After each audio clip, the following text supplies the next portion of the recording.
La palabra de Dios es única, la Biblia es un libro muy peculiar.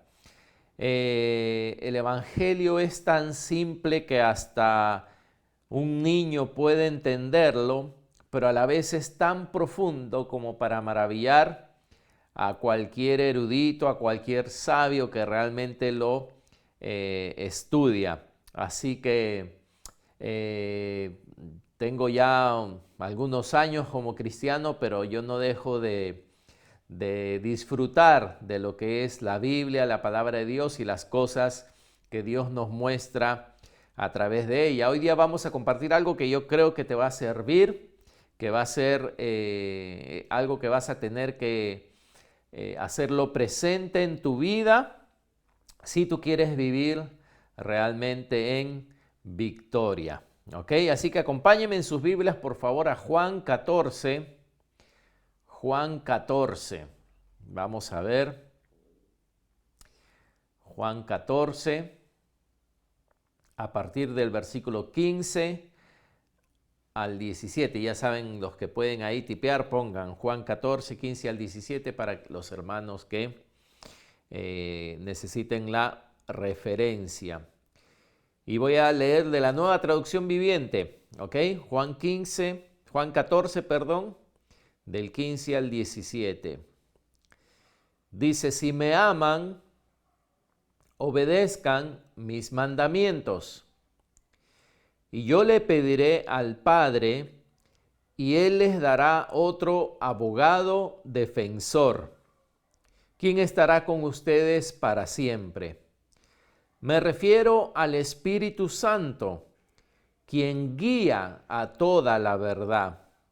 El mundo no puede recibirlo porque no lo busca ni lo reconoce, pero ustedes sí lo conocen porque ahora Él vive con ustedes y después estará en ustedes.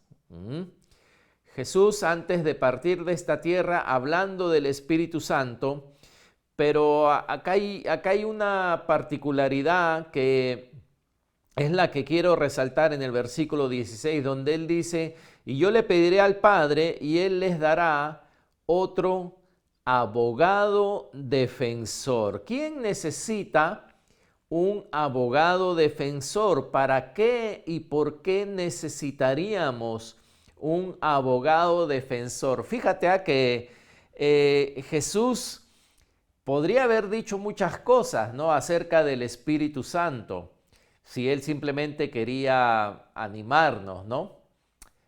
Mucha gente ahora busca el coaching, el mentoreo, el empoderamiento, cada vez salen más cosas.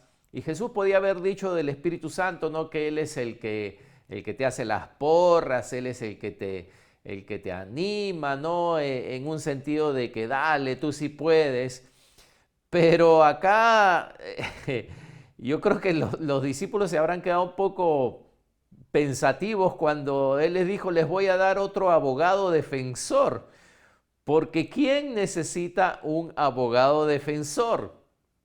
Usualmente alguien que está siendo acusado de algún delito, de alguna infracción de la ley, ¿verdad? De algún, como se le llama, criminal, algún imputado de algún crimen, ¿no? Un abogado defensor. Y quizá tú te has hecho, yo estoy seguro que te has hecho esta pregunta en la mente, sobre todo cuando ves los noticieros y ves a los abogados defendiendo, ¿verdad? No sé, a los criminales, a los políticos, etcétera, etcétera. Y es una pregunta que Esteban, como saben, que también él ya acaba de acabar la carrera de Derecho. Mis hijas también le han preguntado, pero ¿cómo vas a defender a un delincuente, verdad? ¿Alguien se ha hecho esa pregunta alguna vez? Pero ¿cómo vas a defender a alguien malo? ¿Pero cómo vas a defender a un delincuente? Y estudiando acerca de esto, realmente esto sí tiene una explicación. Tiene una explicación y todo esto parte de un principio sagrado, le dicen en el derecho penal.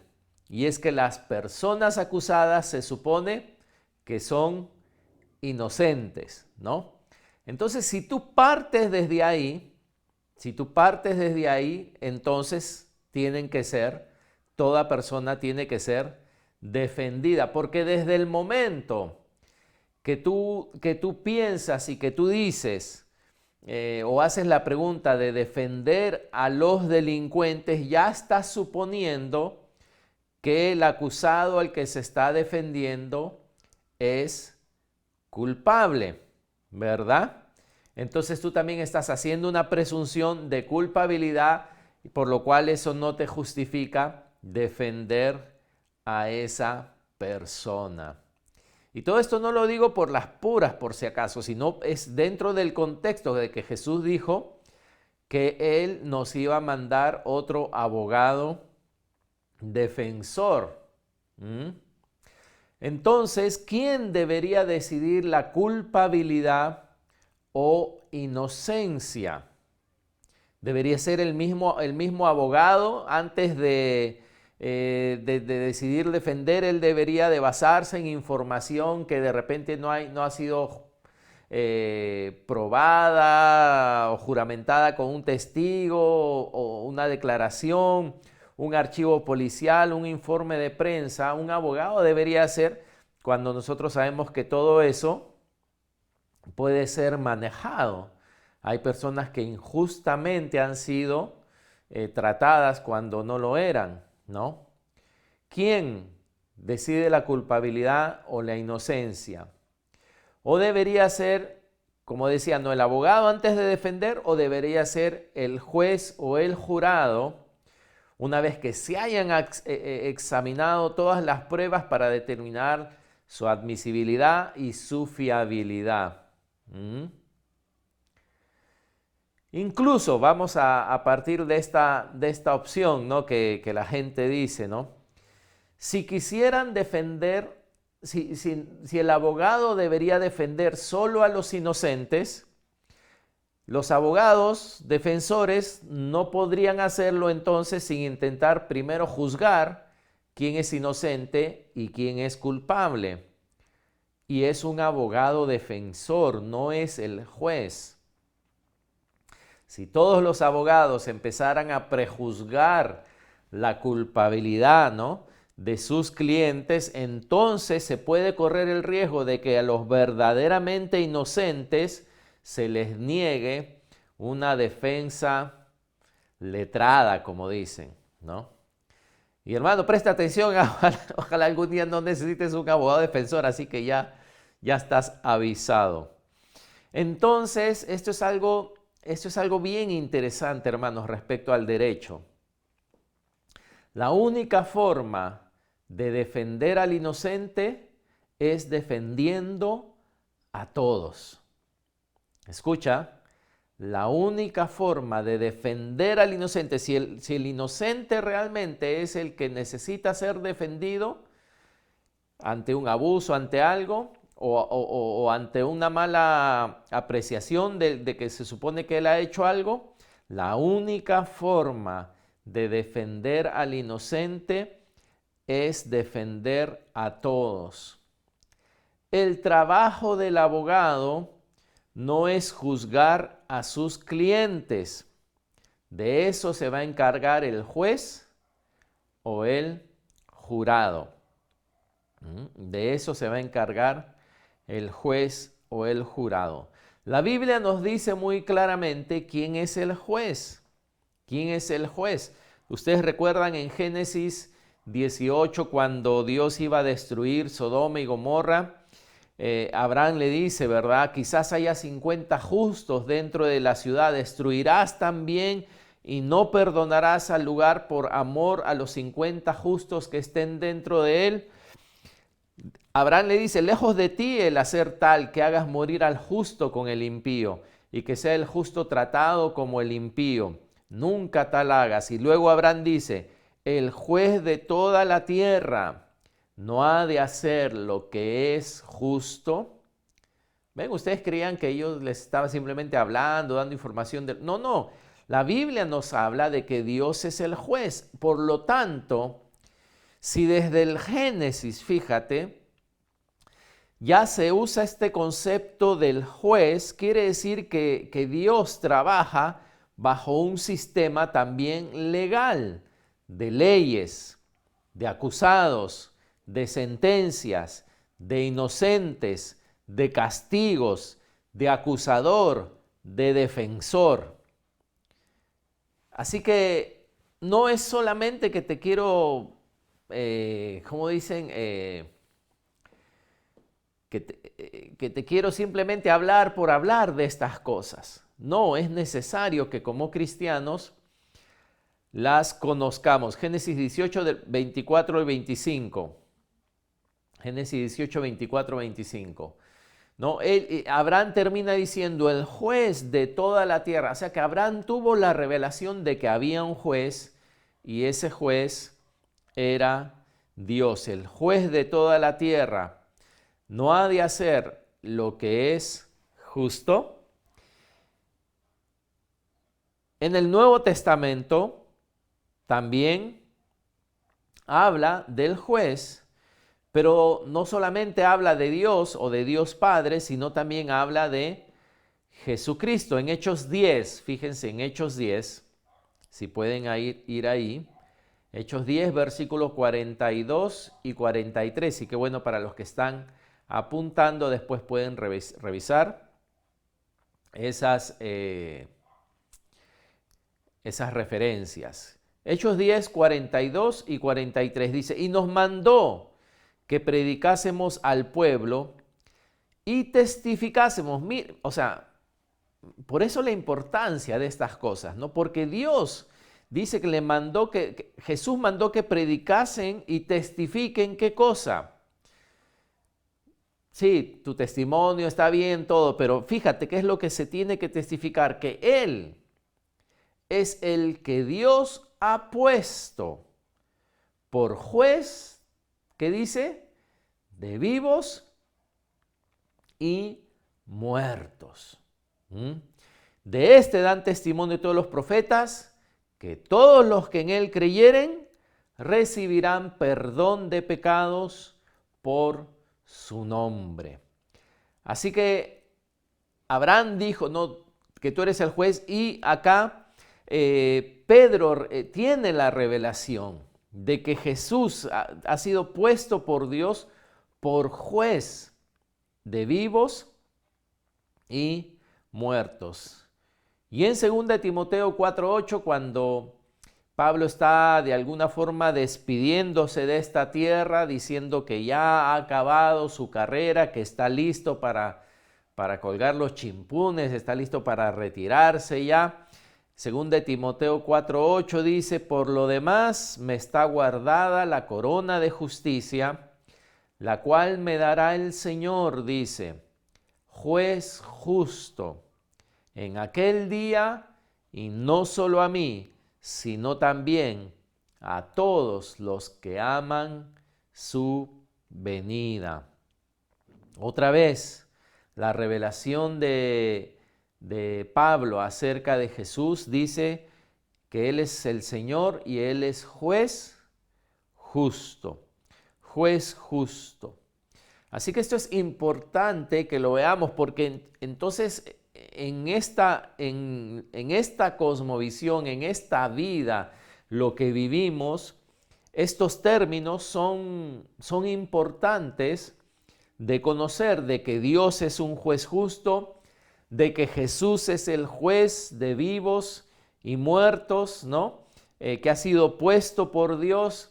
¿Y por qué menciono esto también? Fíjate, recuerda que empezamos con una introducción, ¿verdad? Que Jesús dijo que el Espíritu Santo iba a ser nuestro abogado defensor. Y hemos dicho, ¿verdad? Que todos se supone, ¿no? Que todos necesitan un abogado defensor. Para poder ser justos, todos necesitan un abogado defensor. Y que el abogado no te juzga. El abogado no puede juzgarte de antemano. Es el juez el que juzga.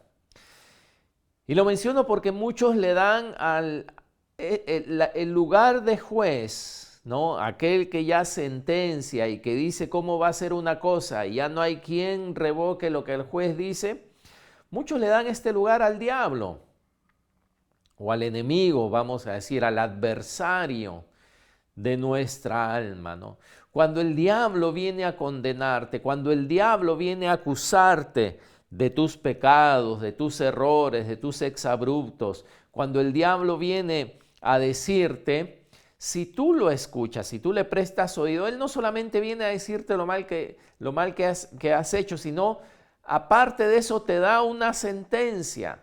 Te dice, por eso estás enfermo, por esto, por lo otro, por eso te va mal. Por eso es que esto ha sucedido, o esto es lo que va a suceder, o vas a terminar así. El diablo toma posición de juez, como si lo que él dice va a pasar y tu vida está sentenciada a lo que el acusador, como lo llama la Biblia, está diciendo. Entonces es importante que sepamos que Él no es el juez, sino Dios, Jesús, es el juez. El único que puede determinar qué es lo que sucede, el único que puede determinar la sentencia es Él. Como decía, muchas veces nos dejamos llevar por nuestros pensamientos.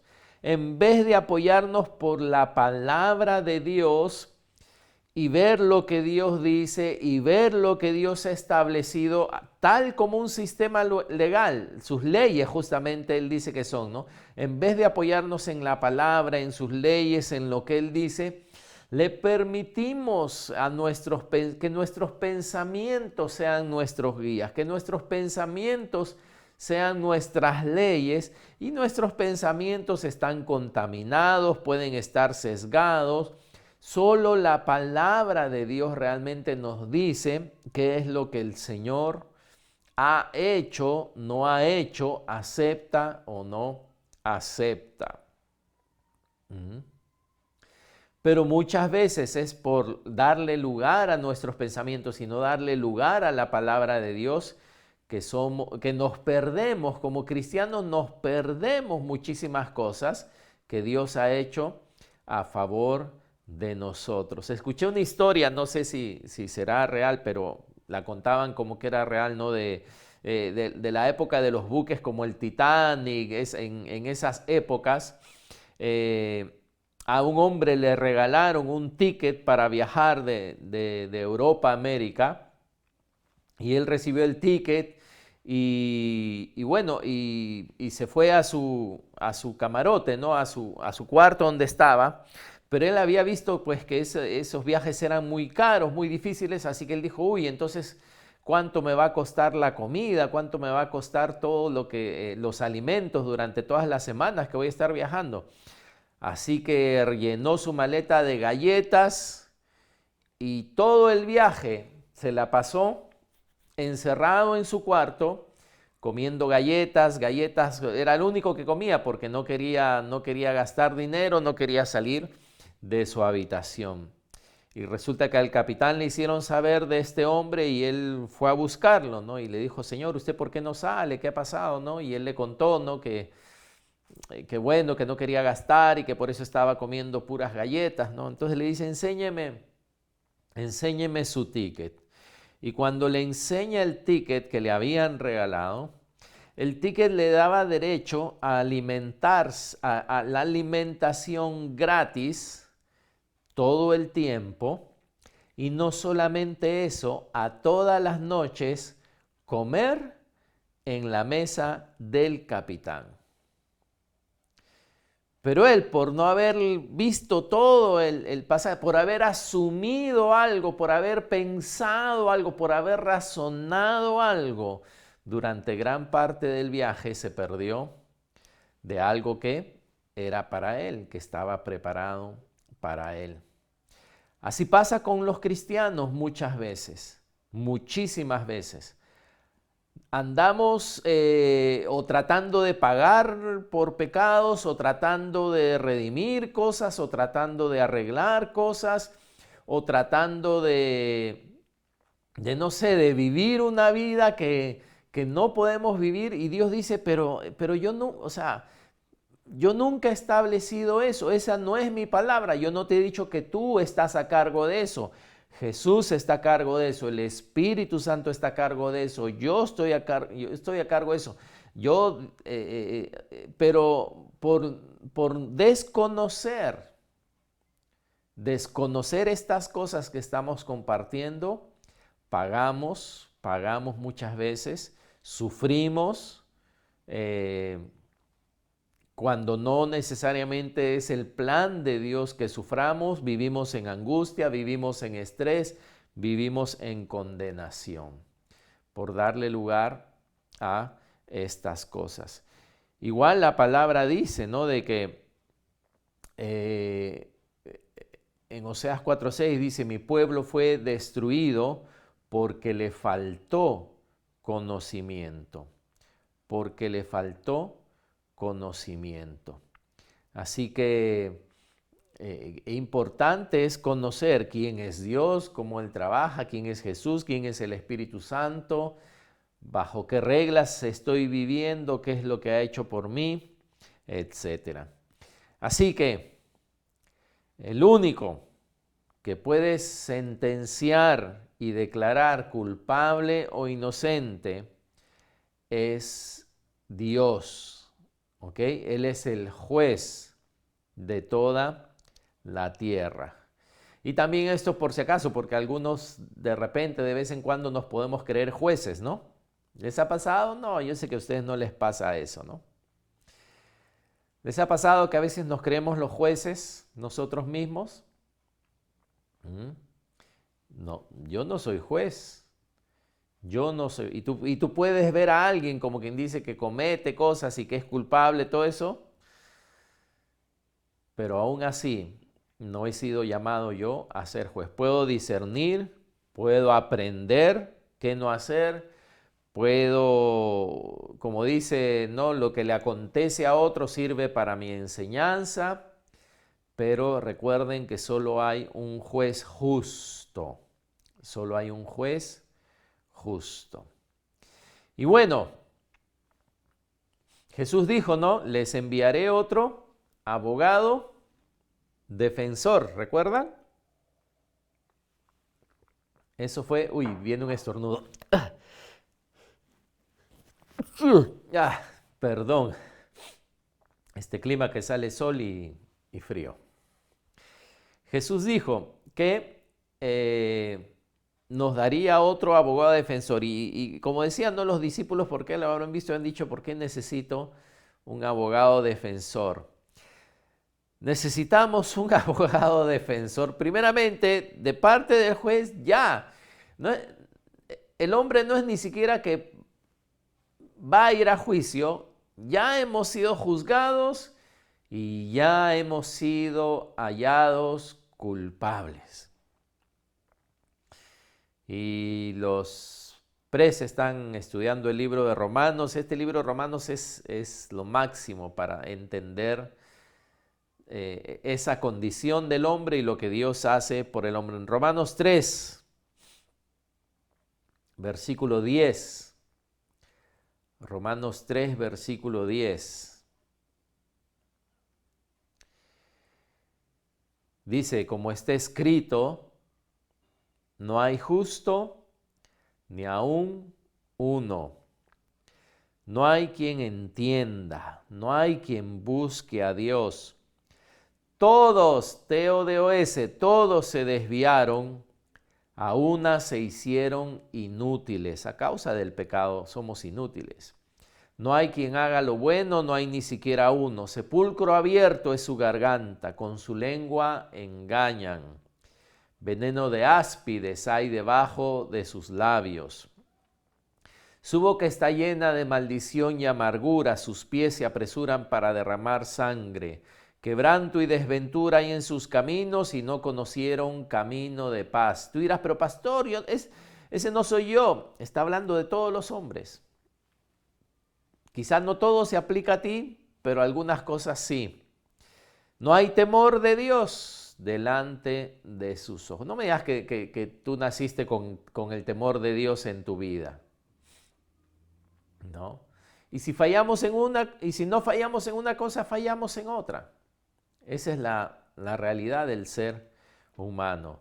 Y fíjense el versículo 19, dice, pero sabemos que todo lo que la ley dice, por eso la ley es importante, lo dice a los que están bajo la ley, lo cual éramos nosotros, dice, para que toda boca se cierre y todo el mundo, fíjate eso que dice acá Pablo, y todo el mundo quede bajo el juicio de Dios.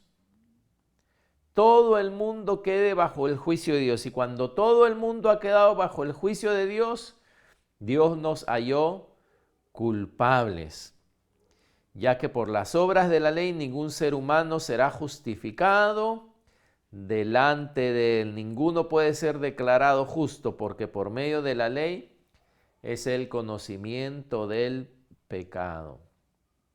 Y como dice el versículo 23, por cuanto todos, TODOS, pecaron y están destituidos de la gloria de Dios.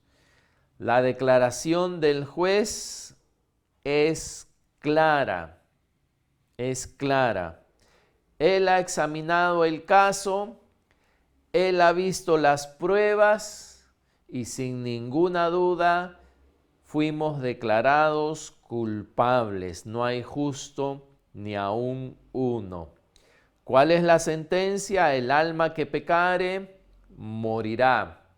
No solo muerte física, sino también muerte eterna, separación eterna de Dios. Pero a Dios esto no lo tomó por sorpresa. Él de antemano había provisto una salida a este dilema tan grande. El culpable tiene que ser castigado, tiene que ser sentenciado. Pero entonces Dios envía a su Hijo, ¿verdad? Dios envía a su Hijo. Y acompáñenme a 2 de Corintios 5. 2 de Corintios 5, 17, 19. 2 de Corintios 5, 17, 19. Por si acaso, entre paréntesis, no ahora que mencioné eso, porque hay un balance de que no somos jueces. El Señor, eso no quiere decir que Él no nos manda también a ejercer autoridad. No como jueces, pero a ejercer autoridad. Hay muchas partes en la Biblia donde Dios dice, ¿sabes qué? Si algunos cristianos están haciendo lo que les da la gana, no lo permitas, ejerce autoridad. Así que muchas veces recibimos autoridad delegada para actuar de parte de Dios. Pero como hemos dicho, sabemos que Él es el juez de toda la tierra. 2 Corintios 5, 17 y 19 dice, de modo que si alguno está en Cristo, Cristo es la única salida. Eso de que todas las religiones nos llevan a Dios, de que lo que importa es que tengas un buen corazón, lo que importa es que seas bien intencionado, o como la gente dice, no, solo ama al prójimo, haz bien sin mirar a quién, cualquier otra salida a la humanidad ante el juicio de Dios o ante la declaración de que todos los hombres de Dios son culpables, no funciona. Me voy a dedicar a hacer buenas obras, voy a salvar a los delfines, a los gatos, a los perros, a los pericotes. Nada, ninguna buena obra te puede sacar del dilema en el que el hombre está si no es solamente por Cristo. Y esto es lo que dice, de modo que si alguno está en Cristo, ¿qué dice? Nueva criatura es. Nueva criatura es. ¿Qué decir? Gustavo Rodríguez fue declarado culpable, merece muerte, y muerte eterna. Pero por haber puesto mi fe en Jesús, por haber creído en Jesús, por haberle pedido, ¿no?, que me perdone mis pecados, por haberme arrepentido, por haber reconocido que Él tomó mi lugar, Gustavo Rodríguez sale de esa lista de culpables y pasa al libro de la vida. Y es una nueva criatura. ¿Pero qué? ¿Se está librando al que es culpable? No, la sentencia se pagó, Cristo la pagó. Por mí, Cristo tomó mi lugar en esa cruz. Así que soy nueva criatura. ¿Y qué dice? Las cosas viejas pasaron, he aquí todas son hechas nuevas, nuevas. Hay una renovación, hay una nueva vida. Y fíjense, el versículo 18 dice, y todo esto no fue un plan de nadie, proviene de Dios, dice. ¿Quién nos reconcilió consigo mismo por Cristo y nos dio el ministerio de la reconciliación? ¿Qué es reconciliar? Reconciliar es tomar dos personas, ¿verdad?, o una de ellas está enemistada con otra, y es que esas personas puedan hacer la paz. Y por eso viene este versículo 19, y por eso es que tiene sentido. Dice que Dios estaba en Cristo. ¿Qué estaba haciendo Cristo? Reconciliando, ¿no? Reconciliando, amistando consigo al mundo. Y esta es la parte que decía, no tomándoles en cuenta a los hombres sus pecados. ¿Por qué Jesús no les tomaba en cuenta a los hombres sus pecados? A ver, porque es buena gente, porque los ama. ¿Por qué? ¿Por qué Jesús no estaba, dice, no tomándoles en cuenta? O sea, porque él era, Jesús hecho hombre, era el ser más santo que jamás ha pisado esta tierra. Sin embargo, no le tomaba en cuenta a los hombres sus pecados. ¿Por qué? ¿Por qué? Por lo que hemos estado compartiendo. Porque Él vino como abogado defensor, y el abogado no acusa. El abogado no, él no es el juez, él es el que defiende. Y Él sabía que el hombre era culpable delante de Dios.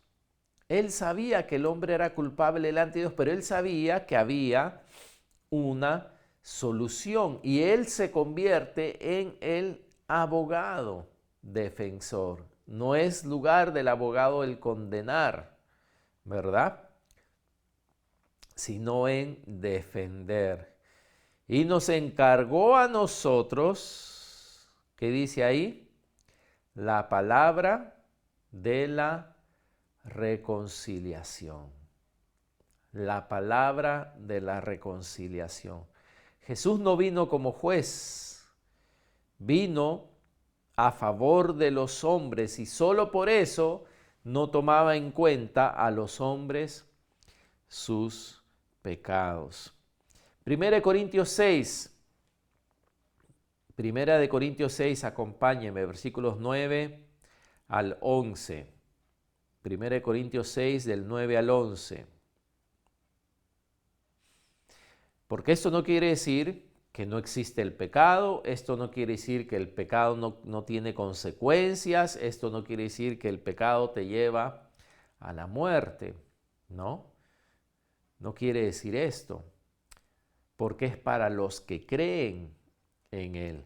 1 Corintios 6:9 dice, ¿no sabéis que los injustos no heredarán el reino de Dios.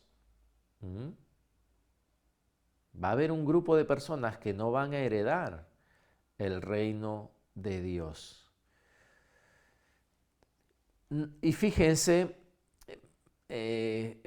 cada palabra es interesante y les dice no erréis, o sea, no se equivoquen en su forma de pensar, en su forma de ver las cosas, en su forma de ver la vida, no se equivoquen, no erréis, ni los fornicarios, ni los idólatras, ni los adúlteros, ni los afeminados, ni los que se echan con varones. Fíjense, acá hay una división de dos, porque hay afeminados que dicen, no, pero yo no soy homosexual, yo no me echo con nadie, yo no tengo sexo con nadie, pero es afeminado, ¿no?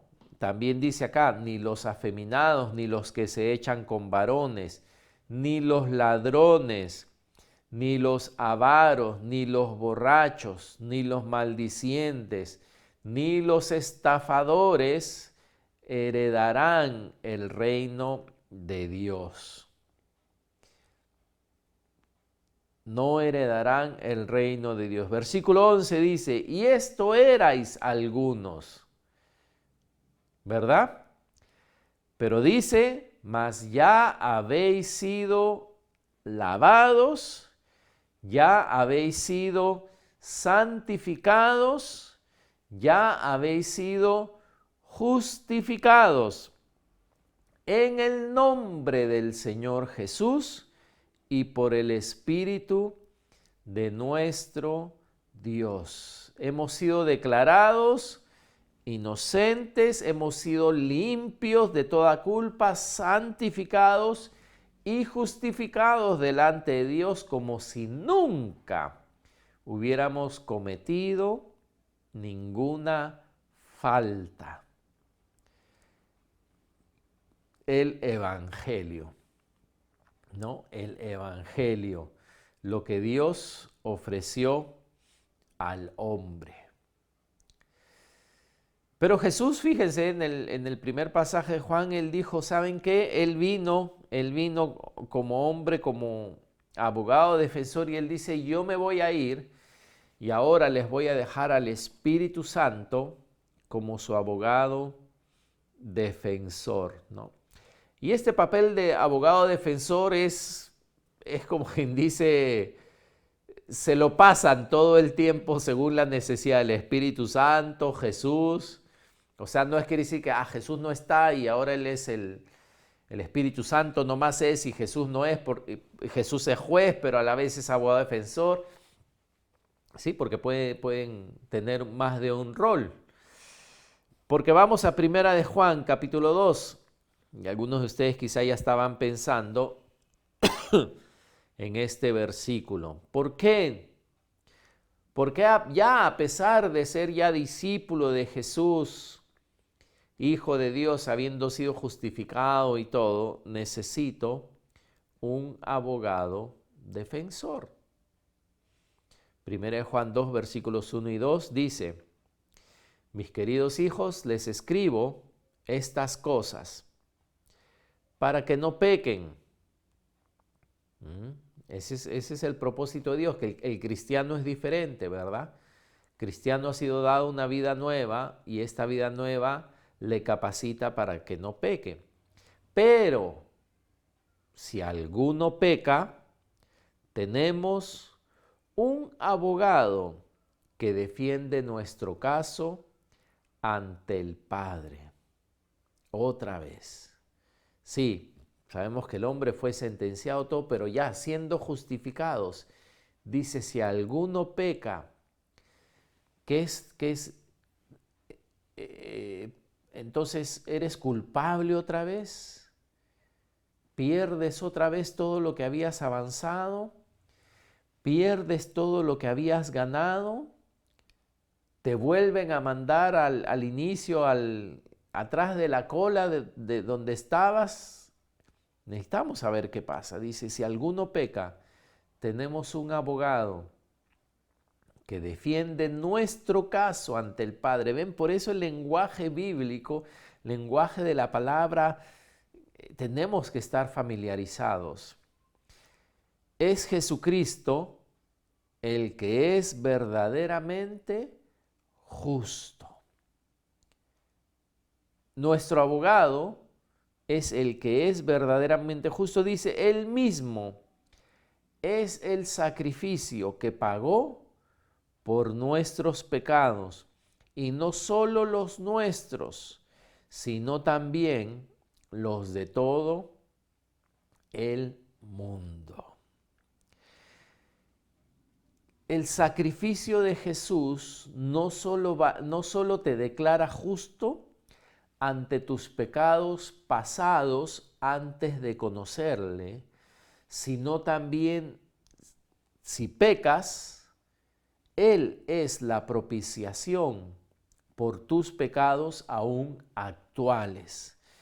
No quiere decir, ¿verdad?, porque el cristiano no se regocija en pecar. Dice que ¿verdad?, la simiente de Dios está en él, por tanto no peca. O sea, no es nuestra práctica, no es nuestro deseo, no es nuestra inclinación, nuestra costumbre. Tenemos que tener cuidado. Pero si peca, tenemos un abogado dice que defiende nuestro caso ante el Padre. Es decir, tiene nuestro file, ¿no? Porque está el acusador, y hoy día tú pecaste, hoy día domingo 29 de agosto, tú pecaste, y el acusador te dice, oye, tú dices que eres cristiano y mira pues, tú dices que eres cristiano y mira, otra vez pecaste. Ahora, ¿tú por pecar te sientes bien o te sientes mal? Porque si te sientes bien, el acusador ni te va a acusar. Te va a decir, más bien, sigue pecando. Cuando te acusa es porque tú te has sentido mal por pecar, porque Cristo en ti te hace sentir mal por haber pecado. Así que él viene con su file de acusación. Sí, tú dijiste esto, tú pensaste esto es cierto, ¿no? Y otra vez, si creemos que estamos, o sea, si desconocemos quién es Jesús y no apelamos a Jesús, apelamos a nuestros pensamientos, apelamos a nuestros sentimientos. Ay, sí, sí es que esta persona, o esto, lo otro, y perdemos de vista a nuestro abogado, perdemos de vista a Dios. En vez de arrepentirnos, en vez de venir a Él, decimos, ya, pero yo voy a arreglar esto, yo lo voy a hacer así, yo lo voy a hacer así. Y tratamos de nosotros tomar el rol. Muchas veces nos defendemos, nos justificamos a nosotros mismos, muchas veces de nuestros pecados. Y el que se justifica a sí mismo no prosperará. No prosperará, ¿no? Dice, el que confiesa sus pecados y se aparta, dice, alcanzará misericordia. Él mismo, Él es el sacrificio que pagó por nuestros pecados, y no solo por nuestros pecados, sino por los de todo el mundo.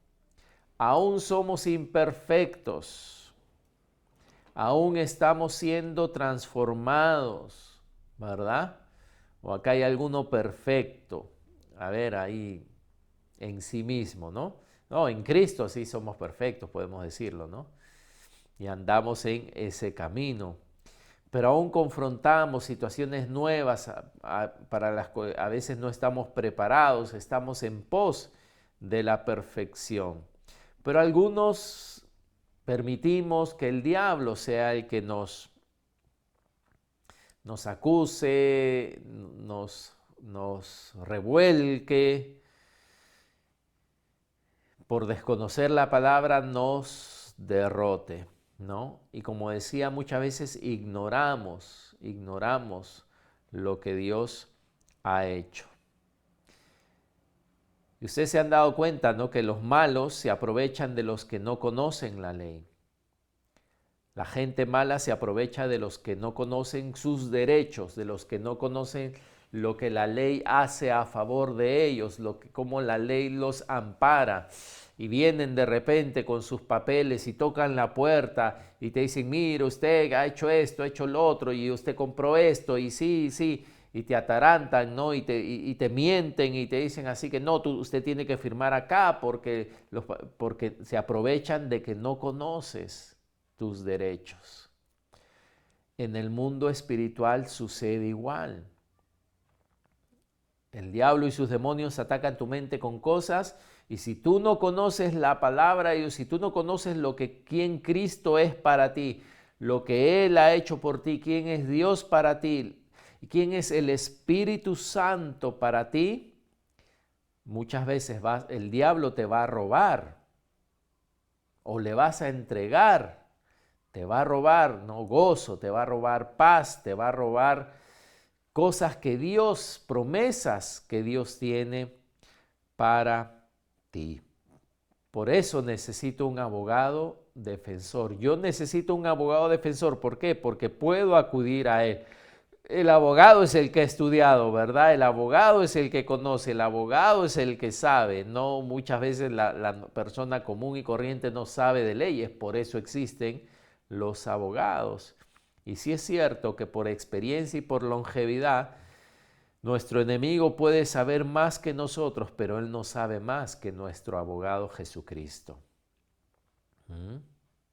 Así que no debemos de permitir ese abuso, lo que le llaman, ¿no?, abuso de autoridad. No, me paro en mis derechos, aunque no sienta que deba pararme en mis derechos. Me paro en mis derechos, declaro las cosas como son y me paro ahí. No le hago caso a mis sentimientos, no le hago caso a lo que dice la gente, le hago caso a lo que dice la palabra de Dios. No te olvides quién es el juez, quién es tu abogado defensor. Tenemos un acusador, pero nuestro abogado defensor decía, no voy a rogar al Padre para que les dé otro abogado defensor para que esté con ustedes siempre. El Espíritu Santo siempre está conmigo para defenderme, está a mi favor para con el Padre, que es el juez. Nunca olvidemos esto. Amén.